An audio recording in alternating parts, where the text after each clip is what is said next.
US3 Belgaroui is set to go down against Marco Tulio Silva, and US3 babyface assassin Belgaroui is 6'5", very, very tall fighter out of Amsterdam. Guess what's his specialty? Striking. Top-notch striker. A former kickboxer. I'm just worried about his ground game, Haven't watched him much on the ground. At Glory, he pretty much dominated, and he even fought Alex Pereira on 2 occasions. Guy is strong. Marco Tulio Silva, 9'10", 6 foot tall.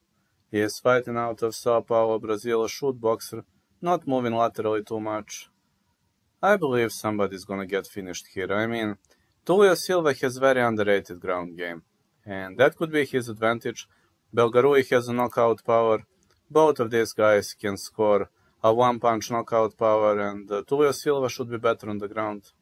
I'm gonna say the fight will not go the distance, but I'm a fan of Belgaroui, not gonna lie. Big fan of Belgaroui, and I'm gonna favor him for this fight.